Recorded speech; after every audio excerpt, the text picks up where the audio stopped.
나는 그의 유일하신 아들 우리 주 예수 그리스도를 믿습니다. 그는 성령으로 잉태되어 동정녀 마리아에게서 나시고 본디오 빌라도에게 고난을 받아 십자가에 못 박혀 죽으시고 장사된 지 사흘 만에 죽은 자 가운데서 다시 살아나셨으며 하늘에 오르시어 전능하신 아버지 하나님 우편에 앉아 계시다가 거기로부터 살아있는 자와 죽은 자를 심판하러 오십니다. 나는 성령을 믿으며 거룩한 공교회와 성도의 교제와 죄를 용서받는 것과 몸의 부활과 영생을 믿습니다. 아멘. 다 같이 찬송가 273장 찬양하시겠습니다.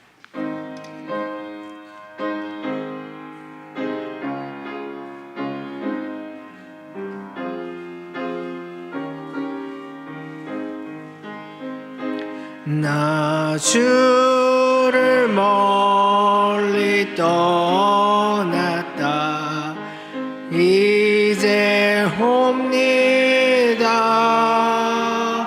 나 죄의 길에 시달려 주여 옵니다.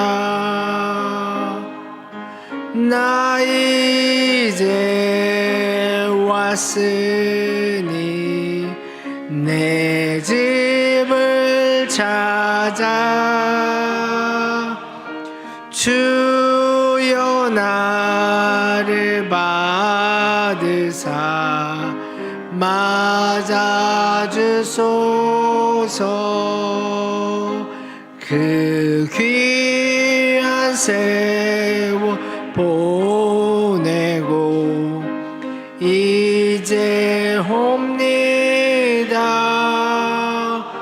나 뉘우치는 눈물로 주여 옵니다.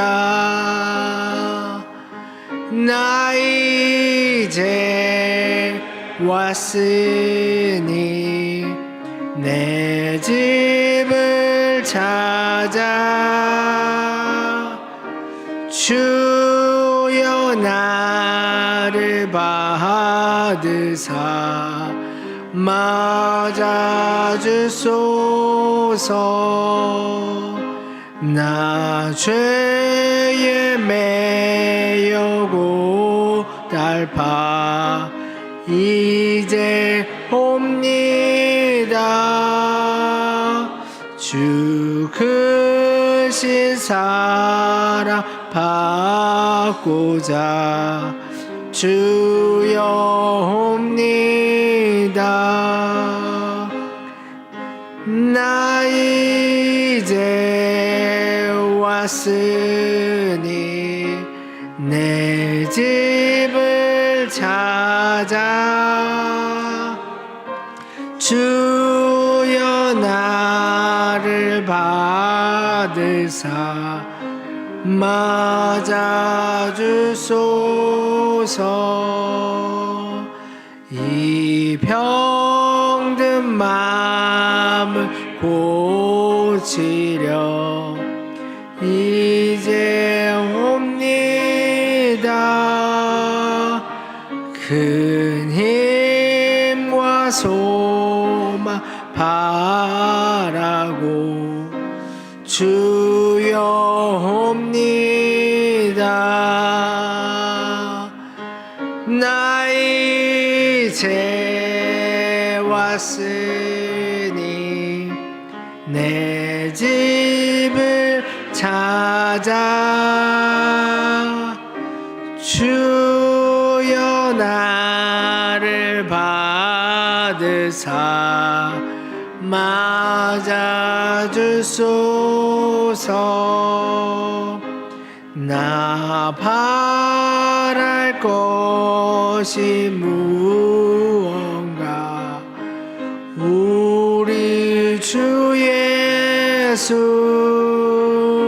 날 위해 죽임 당하심 믿고 옵니다.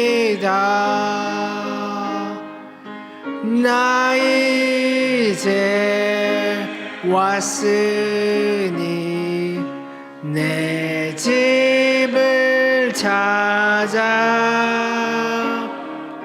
주여 나를 받으사 맞아주소서.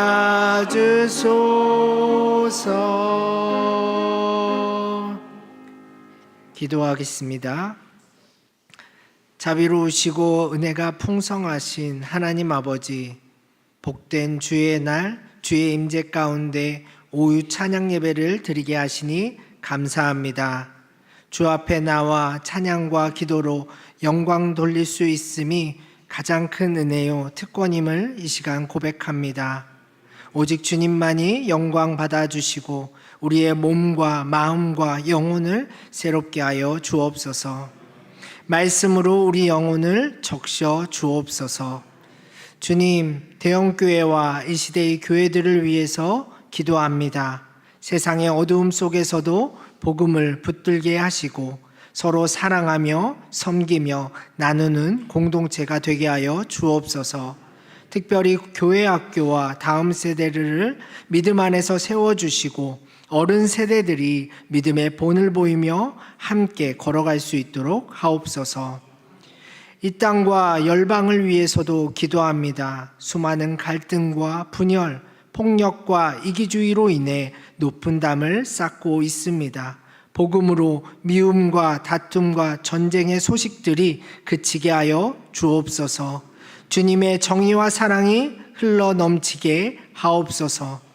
이 모든 일을 위해 먼저 하나님의 백성된 우리가 세상의 빛과 소금으로 살게 하시고 삶의 자리에서 복음의 능력을 드러내는 증인 되게 하옵소서. 주님, 이 시간 말씀 앞에 섭니다. 말씀을 전하시는 담임 목사님 붙들어 주옵소서. 하나님의 뜻을 담대히 선포하게 하시고 듣는 모든 성도들이 주의 뜻을 깊이 깨닫고 새로운 결단과 순종으로 나아가게 하옵소서. 예수 그리스도의 이름으로 간절히 기도드립니다. 아멘. 하늘에 계신 우리 아버지, 이름이 거룩히 여김을 받으시오며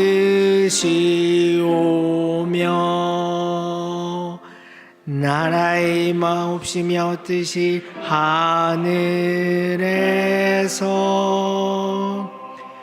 이룬 것 같이 땅에서도 이루어지이다.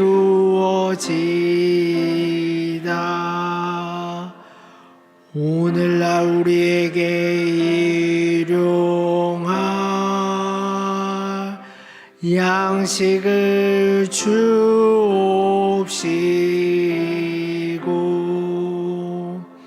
우리가 우리에게 죄 지은 자를 사하여 준 것 같이 우리 죄를 사하여 주옵시고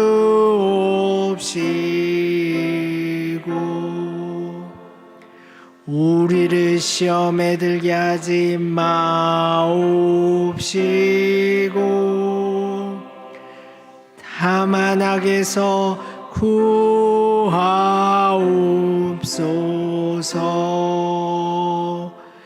대개 나라와 권세와 영광이 아버지께 영원히 있사옵나이다.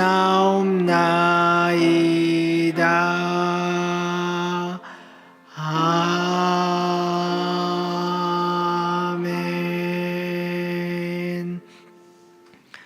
오늘 우리에게 주시는 하나님의 말씀은 구약 출애굽기 11장 4절에서 8절까지의 말씀입니다.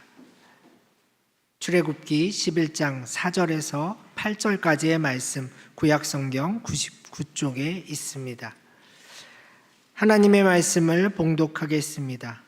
모세가 바로에게 이르되 여호와께서 이와 같이 말씀하시기를 밤중에 내가 애굽 가운데로 들어가리니 애굽 땅에 있는 모든 처음 난 것은 왕위에 앉아 있는 바로의 장자로부터 맷돌 뒤에 있는 몸종의 장자와 모든 가축의 처음 난 것까지 죽으리니 애굽 온 땅에 전무후무한 큰 부르짖음이 있으리라. 그러나 이스라엘 자손에게는 사람에게나 짐승에게나 개 한 마리도 그 혀를 움직이지 아니하리니 여호와께서 애굽 사람과 이스라엘 사이를 구별하는 줄을 너희가 알리라 하셨나니 왕의 이 모든 신하가 내게 내려와 내게 절하며 이르기를 너와 너를 따르는 온 백성은 나가라 한 후에야 내가 나가리라 하고 심히 노하여 바로에게서 나오니라. 담임 목사님께서 달라야 부응합니다 라는 제목으로 말씀 선포해 주시겠습니다.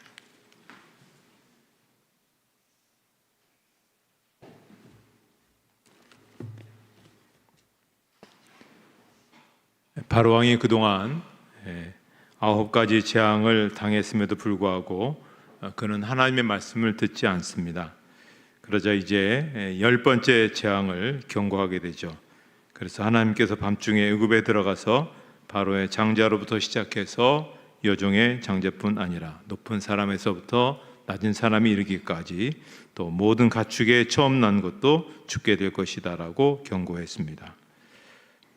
애굽 전역에 있어서 애굽 사람들이 살고 있는 모든 곳에 장자와 첫 소생을 죽일 것이라는 10번째 재앙이 임하게 되었습니다. 그리고 이 재앙으로 인해서 전무후무한 큰 그런 울음소리가 가득하게 될 것이다 그렇게 얘기합니다. 그런데 오늘 본문 7절에 보면은 조금 다른 그들과 전혀 다른 하나의 모습을 볼 수가 있습니다. 애굽 진영에서는 애굽 사람들이 살고 있는 데서는 그렇게 슬픔의 소리가 가득하지만 7절의 말씀에 의하면 그러나 이스라엘 자손에게는 사람에게나 짐승에게나 개 한 마리도 그 혀를 움직이지 아니하리니 여호와께서 애굽 사람과 이스라엘 사이를 구별하는 줄을 너희가 알리라 하셨나니. 자, 개가 혀를 움직이지 않는다는 것은 짖지 않는다는 그러한 뜻입니다. 사람이 죽으면 집에서 곡소리도 나고 짐승이 죽어서 쓰러져 나가면 개들이 난리치고 그렇게 심하게 짖는 것인데요. 이스라엘 백성들이 사는 그 고센 지역에는 개들이 혀를 움직이지 않고 평안히 누워 자는 고요와 평안이 있다는 겁니다. 그러니까는 이쪽 애굽 사람들이 사는 데서는 막 슬픔을 인해서 막 자지러지는 그러한 고통 소리가 막 그냥 온 사방에 가득한데 요 한 구석에 있는 이스라엘 사람들이 사는 데는 그 밤이 아주 조용한 밤이 된다는 것입니다.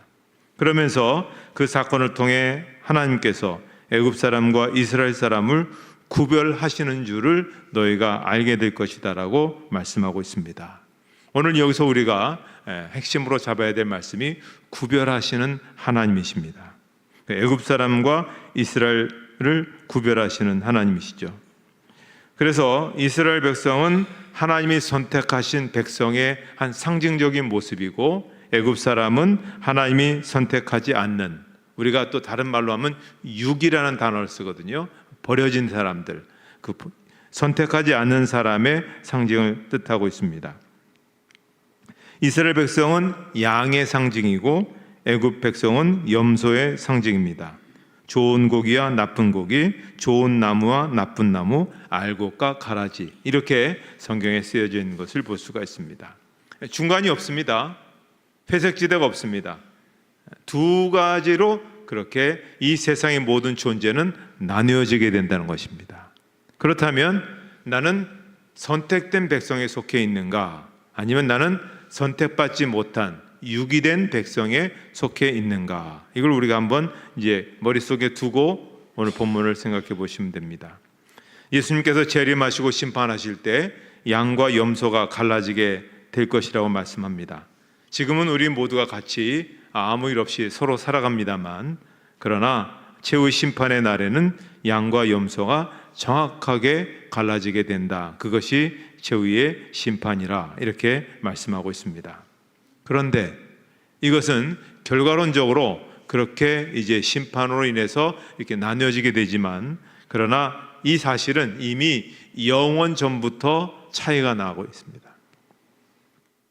그러니까 하나님의 선택된 백성들은, 하나님께서 선택한 사람들은 영원 때부터, 창세 전부터 예수 그리스도 안에서 선택되어진 그러한 사람들이죠. 이것을 예지 예정이라 그렇게 얘기합니다. 하나님께서 영원 전부터 택한 백성들을 미리 아시고 사랑하시고 정하신 것이죠. 그렇지만 선택받지 못한 사람들은 뱀의 후손으로서, 가라지로서, 염소로서 미리 사랑하심과 미리 예정하심의 은혜를 받지 못합니다. 이 두 부류는 시작점은 똑같다가 점차 차이가 나는 것이 아니라 영원 전부터 그 차이가 났다고 하는 사실입니다. 이것이 우리에게 있어서 굉장히 놀라운 그런 사실입니다. 이 두 부류 사이에는 은혜에도 차이가 있습니다. 하나님은 선택한 사람이든 선택하지 않든 공통으로 주시는 그런 은혜가 있습니다. 그래서 양자간 똑같이 햇볕도 주시고 비도 주시고 물도 주시고 밥도 주시고 옷도 주십니다. 악한 사람들이라고 택하지 않았다고 해서 하나님이 옷을 주시지 않는다거나 또 햇볕을 안 주시고 그렇지 않습니다. 택한 사람이든 택하지 않든 하나님은 공통의 은혜를 주시는 것이죠. 이것을 보통 은혜, 일반 은혜 이렇게 이야기를 합니다. 그렇지만 하나님의 선택한 백성들은 보통 은혜를 넘어서는 특별 은혜를 주시는 겁니다. 그래서 성령님께서 우리 마음 가운데 역사하셔서 죄를 깨닫게 하신다든지, 죄에 대해서 애통하게 한다든지, 용서받고 싶은 마음을 가진다든지, 지옥 가고 싶지 않은 마음을 주신다든지, 예수를 구주로 믿게 하시고 거듭나게 하시는 그런 은혜를 주시는 것이죠. 이것이 바로 선택한 백성들에게 주시는 특별 은혜, 또한 이것을 구원받은 은혜 이렇게 이야기합니다. 그러니까 선택받지 못한 사람들, 유기된 사람들은 그냥 보통 은혜만 받습니다. 그런데 선택받은 사람들은 보통 은혜와 더불어 구원받는 은혜를 받게 되어 있습니다. 또 이 두 부류, 선택한 것과 선택받지 못한 두 부류에는 법적인 차이가 있습니다. 하나님께서 법적으로 심판하실 때에도 차이가 있는 것이죠. 여러분 아시듯이 하나님은 공의의 하나님이십니다. 공의의 하나님이라는 이야기는 뭐냐면 죄는 반드시 처벌하시는 하나님이시다. 죄는 반드시 그것을 물으시는 것이 하나님의 속성이시죠. 죄는 남김없이 다 처벌받습니다. 유다서 1장 15절 말씀 한번 같이 읽도록 하겠습니다.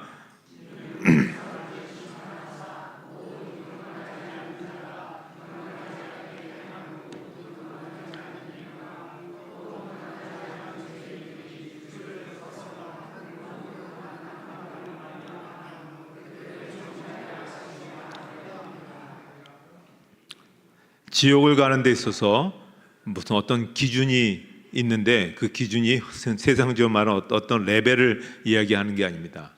지옥 가는데 죄를 지으면 지옥을 갑니다.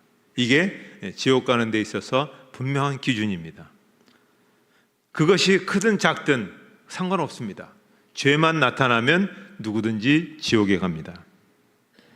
그래서 택함받지 못한 사람들은 하나님의 공의의 심판을 받을 때 자신들이 지은 죄값으로 말미암아 영원한 그러한 지옥에 가게 되는 것이죠. 그때 누가 그들을 위해서 변호해 줄 사람이 아무도 없다는데 그것이 인생의 슬픈 겁니다. 하지만 이스라엘 백성들로 상징되는 선택받은 사람들은 하나님의 공의의 심판 속에서 우리 모두가 죄를 지었기 때문에 너도 지옥으로 떨어진다라고 심판을 받게 됩니다. 죄가 있으니까 당연히 지옥에 가는 거죠. 그런데 이 선택받은 사람에게 놀라운 일은 뭐냐면 그 말이 떨어지기가 무섭게 변론인이 나타나는 겁니다. 누굴까요? 예수 그리스도십니다. 그분이 예수님께서 하나님 아버지께 그 손 못자국, 그 다음에 허리에 창자국, 우리를 위한 그 대속적 죽음의 흔적을 보여주시면서 말씀하시죠. 하나님, 저 사람이 죄를 지은 건 사실입니다. 선택받지 못한 자보다 더 많은 죄가 있는 것도 사실일지 모릅니다. 제가 저 사람의 죄를 대신 지고 십자가에서 피를 흘려 저 사람의 죄값을 제가 대신 갚았습니다. 그러므로 저 사람은 지옥 갈 수가 없습니다. 우리가 일사부재의 원칙이라고 그랬죠. 한번 결정된 것을 갖고 두 번 처벌하지 않습니다. 공의로우신 하나님 마찬가지죠. 한 번 죄를 갖고 두 번 처벌하지 않습니다. 한 번 사람이 죄를 지으면 그 죄로 인해서 두 번 벌을 받을 수 없습니다. 공의로우신 하나님께서 우리의 죄로 인해 예수님께서 대신 벌을 받으시고 우리에게 또 벌을 주실 수 없다라는 사실입니다. 그래서 우리 선택받은 사람들은 죄가 있음에도 불구하고 예수님께서 한 번 우리를 위해서 그것을 그대로 오롯이 십자가에서 그대로 벌을 받으셨기 때문에 우리가 지옥에 면제되는 것이죠. 그래서 우리가 천국에 가게 되는 것입니다. 그러니까 우리가 분명히 알아야 됩니다. 우리가 죄가 없어서 천국 가는 게 아닙니다. 예수님께서 우리 죄를 위해 대신 벌을 받으셨기 때문에 우리가 천국에 가는 것입니다. 갈라디아서 1장 4절 말씀 한번 같이 읽도록 하겠습니다.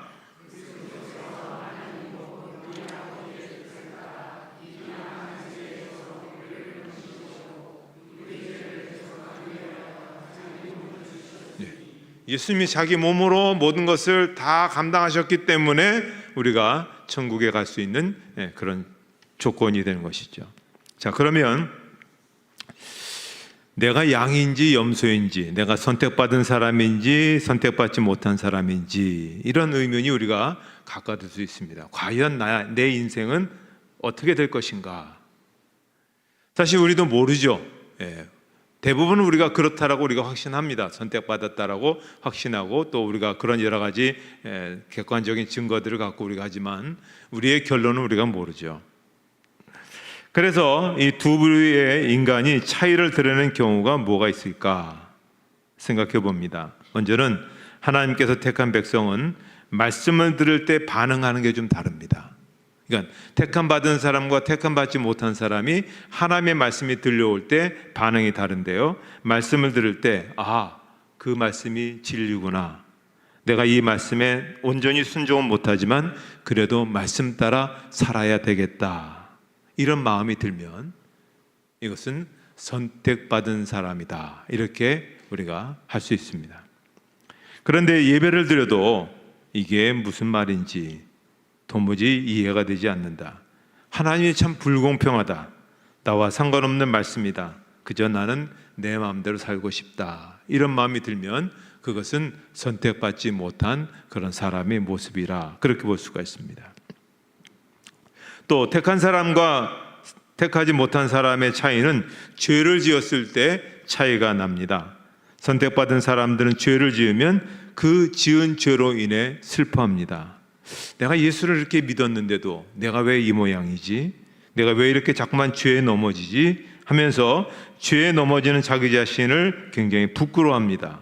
그래서 늘 끊임없이 하나님 앞에 회개하고 자복하면서 성령님을 의지해서 계속해서 뭔가 변화되어지려고 그렇게 애를 쓰는 그런 모습을 보입니다. 그러나 선택받지 않은 사람들은 죄를 어떻게 생각하냐면 죄를 미워하기는커녕 오히려 어디 죄 짓는 재미가 있지 않을까, 죄 짓는 기회를 찾아다니고 죄를 대수롭지 않게 생각합니다. 회개할 대상도 없지만 회개할 필요도 느끼지 않게 된다고 하는 것이죠. 또 선택받은 사람과 선택받지 않은 사람의 가장 큰 차이는 바로 죽을 때 나타납니다. 예수 믿고 돌아가신 분들을 보면 하나님께서 보내신 천사가 와서 그 영혼을 받들어서 천국으로 이끌어가죠.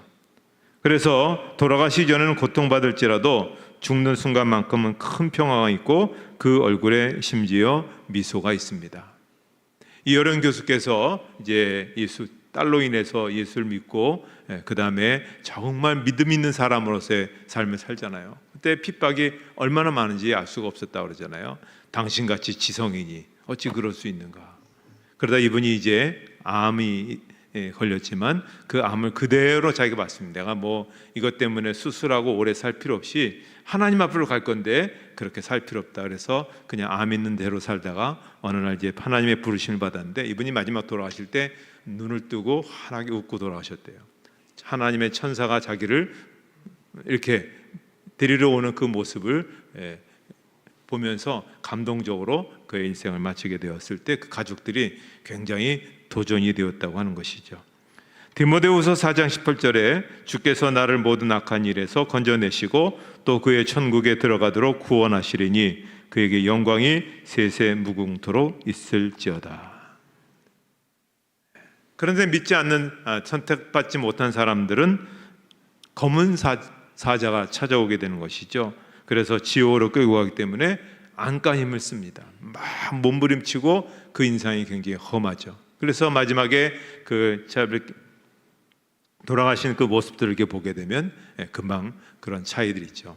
마음이 평안하고 아주 잠자는 듯이 있는 그 모습은 천사가 그를 받들어서 그렇게 모시고 가고 갔다는 것을 느끼게 됩니다. 그러면 왜 우리는 이런 차이를 이야기해야 되고 이런 차이를 우리가 마음에 두고 살아야 되는지, 이러한 차이는 무엇이고 왜 이런 차이를 우리가 드러내야 되는지.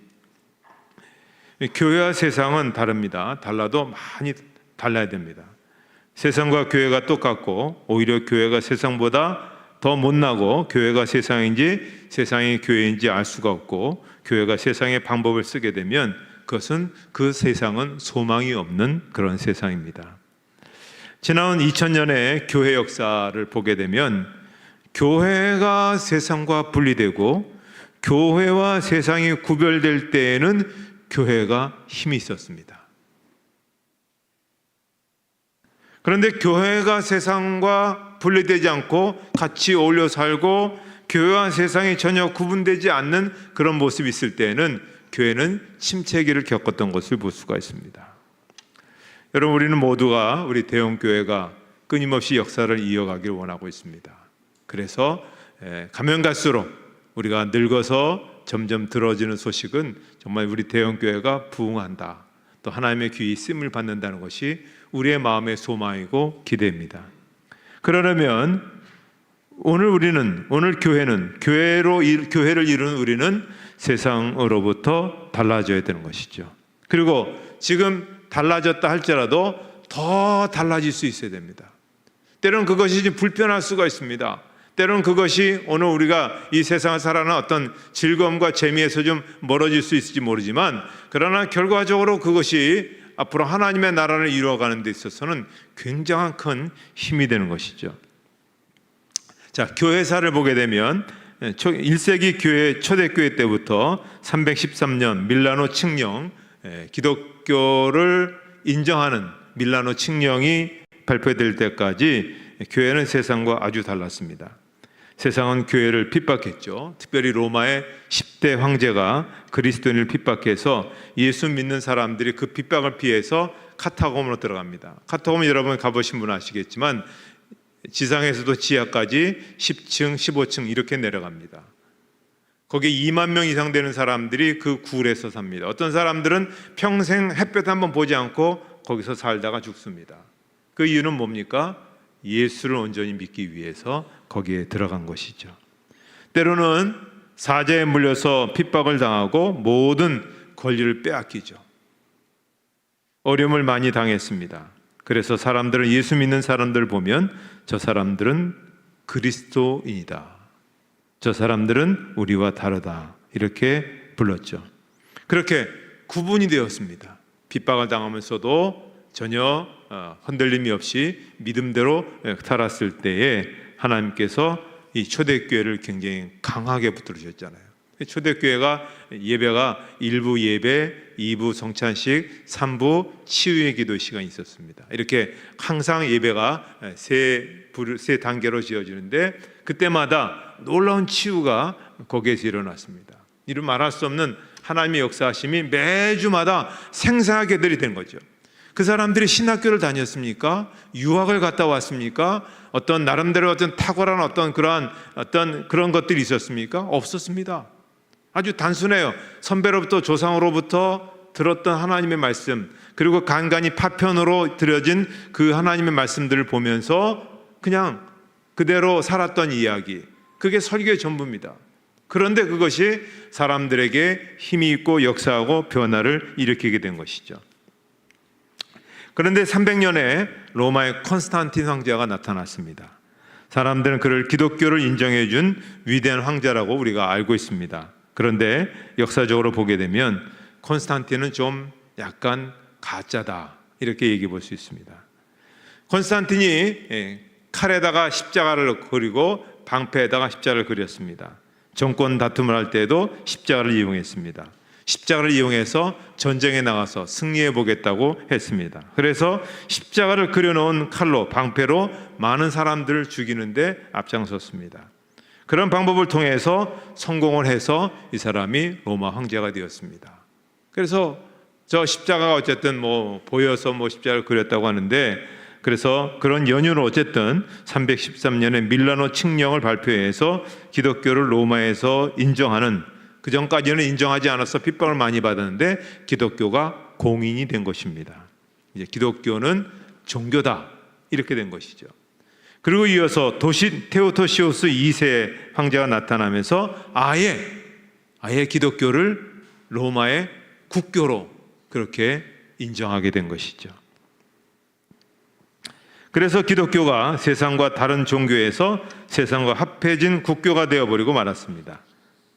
그리고 이제 국가의 모든 공식적인 행사에는 기독교가 모든 것을 주관하는 그러한 위치까지 오르게 되었습니다. 누구든지 교회 안으로 들어와야만 살 수가 있습니다. 그래야 직업도 가질 수 있고, 그래야 승진도 할 수 있고, 그래야 뭔가 그 사회 속에서 존재할 수 있습니다. 그러다 보니 이제는 교회인지 세상인지 알 수 없게 되었습니다. 그래서 어떤 일이 벌어졌습니까? 교회의 암흑기, 중세 1000년의 암흑기가 이루어지게 된 겁니다.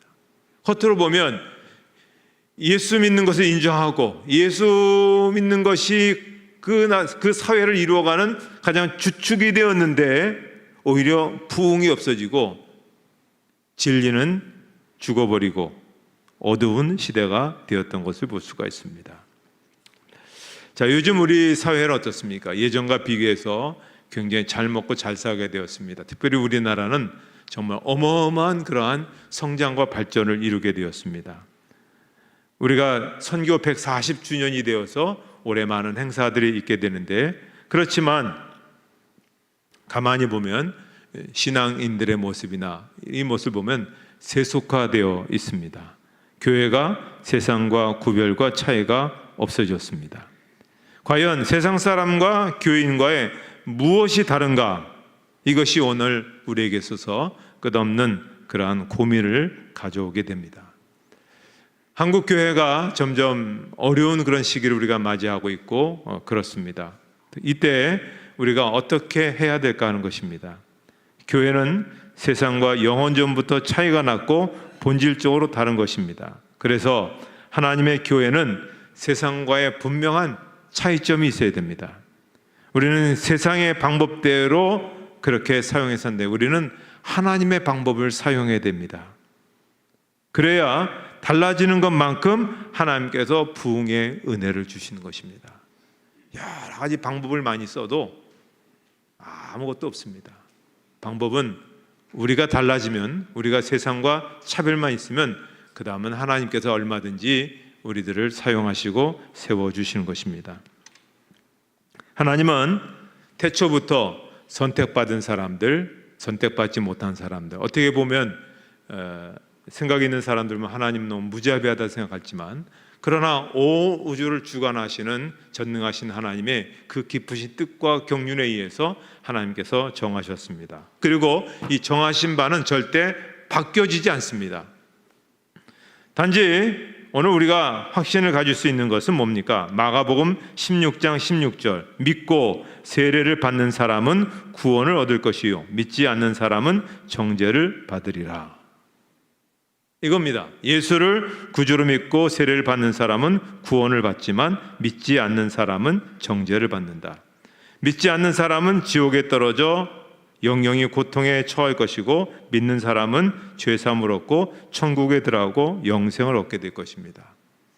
옛날에 우리가 믿으면 천국 가고 믿지 않으면 지옥에 간다라는 아주 단순한 그러한 전도 구호가 굉장히 옛날에 파퓰러했지만 지금은 어떻게 보면 굉장히 많은 사람들에게 부담을 주는 그러한 것이 되었지만 그 정신만큼은 우리가 갖고 있어야 됩니다.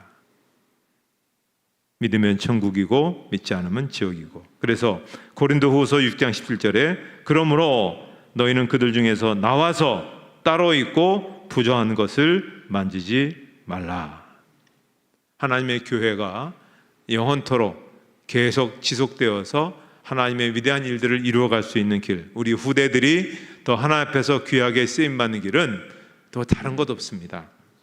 우리가 세상과 분리되어서 신앙으로 순수하고 깨끗하게 공의와 정의를 실현하는 교회가 되어질 때, 세상과 다른 삶을 살게 될 때에 하나님께서 우리 가정과 우리 교회를 축복하시고 은혜를 베풀어 주시는 것입니다. 구별하시는 하나님, 구별된 성도들로서의 그 삶을 살 때 하나님께서 내 인생의 훗날도 하나님께서 책임져 주시고 내 자녀들 자손들의 그런 미래도 하나님께서 책임져 주시고 더군다나 우리 대형교회가 끊임없이 이어져 가면서 하나님의 귀한 역사를 이루어가는 데 있어서 주도적 하나님의 쓰이심과 또 역사하심이 있게 될 것입니다. 이 일을 위해서 구별된 그런 삶으로서 살아가시기를 바랍니다. 하나님 아버지 감사합니다. 저희들 세상의 많은 사람들 가운데서 특별히 믿는 자로 택해 주시고 그래서 저희들 오늘 이 대형교회라는 공동체 속에서 한 믿음의 공동체를 이루어갈 수 있게 해주심을 감사합니다.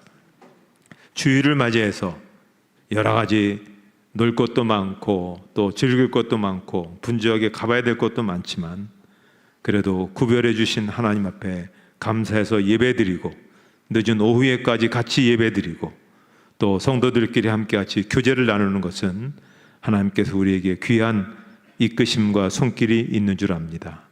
오늘 우리가 이렇게 구별되어서 하나님을 섬겼던 것처럼 세상에서도 직장에서도 사람들을 만날 때 모임에 갈 때든지 예수 믿는 이들로서의 분명한 공의로움과 정직함과 순결함을 잃지 않고 살아가는 저희들 되게 하여 주시옵소서.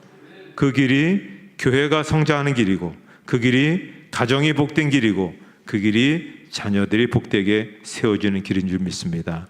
하나님 우리의 자손들 축복하셔서 위대한 인물들이 많이 나오게 해 주시옵소서.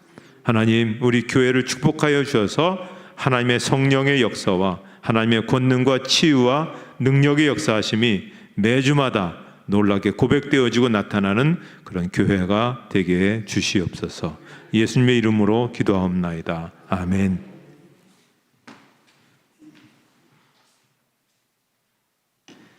결단의 찬송 298장 찬양하겠습니다.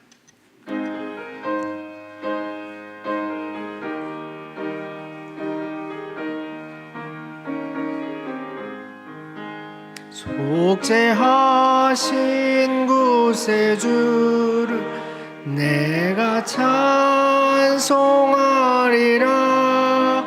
내게 자유 주시려고 주가 고난 당했네.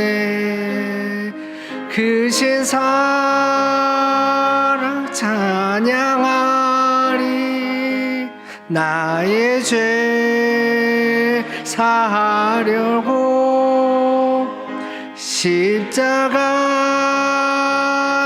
죽임 당한 나의 주 찬양하리. 내가 구원받은 증거 기뻐 전파하리라. 내게 모두 담당하신 주의 사랑 크셔라. 크신 사랑 찬양하리. 나의 죄 사하려고 십자가에